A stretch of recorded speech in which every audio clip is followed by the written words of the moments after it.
Hello student, अभी हम लोगों ने वीडियो में कोऑर्डिनेट एक्सिस के बारे में पढ़ा हुआ था।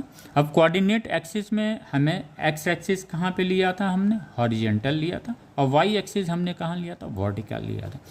अब जो एक सबसे इम्पॉर्टेंट चीज़ होता है, जब हमें एक्सिस का कोऑर्डिनेट एक्सिस का नॉलेज होता है, तो फिर हम जो बॉडी मूव करती है या कोई इक्वेशंस अगर है, सपोज अगर कोई इक्वेशंस इस फॉर्म में है, Y square equal to 4ax, यानी x के अगर ये कोई पॉइंट अगर हम देखें तो x यहाँ पे है और y की उस पॉइंट का कहाँ है, इतना। अगर इस पॉइंट को देखें तो x ये है, x की डिस्टेंस कम बढ़ रही है लेकिन y क्या हो रहा है, अधिक बढ़ रहा है, राइट। इसलिए ये स्क्वायर में है। तो जब भी Y square equal to 4ax हो तो ये यू शेप में इस तरह से बनता है। अगर हम वाई एक्सिस को देखें तो ये पोर्शन और ये पोर्शन वाई एक्सिस के दोनों साइड के पोर्शंस क्या होंगे, सिमेट्री है, किसमें, पैराबोला में। इस तरह से अगर हम इसको देखें, ये इक्वेशन मिलेगा तो इस तरह से हमें ग्राफ बन मिलेगा पैराबोला का यू शेप में। अगर हमारे पास इक्वेशंस ये मिलता है x square equal to 4ay और इसको कोऑर्डिनेट एक्सिस पे हमें रिप्रेजेंट करना हो तो हमें ये पाथ मिलता है, क्या मिलता है, पैराबोलिक पाथ मिलता है।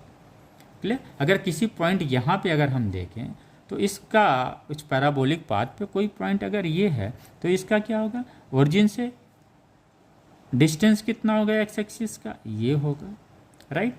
वाई एक्सिस का ओरिजिन से डिस्टेंस क्या होगा इस पॉइंट का, ये होगा।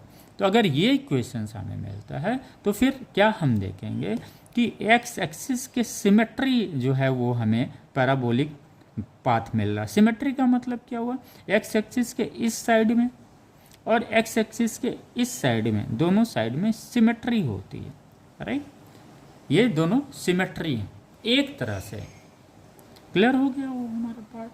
तो इस चीज़ को आप ज़रूर देखेंगे, क्योंकि जब भी आप पैराबोला पाथ पढ़ेंगे उसमें टोटल जो है पैराबोलिक पाथ पे ही जो बॉडी प्रोजेक्टाइल मोशंस में होती है वो जो पाथ फॉलो करता है वो कैसा पाथ फॉलो करता है, पैराबोलिक पाथ फॉलो करता है।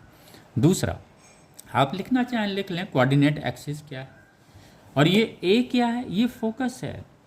ये ए क्या है, उस पैराबोला का क्या है, फोकस है। और ये जो पैराबोला का ये है, ये वाला पार्ट ये क्या कहलाता है, पैराबोला का वर्टेक्स कहलाता है। अगर ये पैराबोला का वर्टेक्स कोऑर्डिनेट एक्सिस के ओरिजिन पे है तो हमें ये इक्वेशंस मिलता है, राइट। तो ये क्लियर हो गया, A is the focus of parabola. Coordinate axis refer to a system that is used to represent and measure position in a given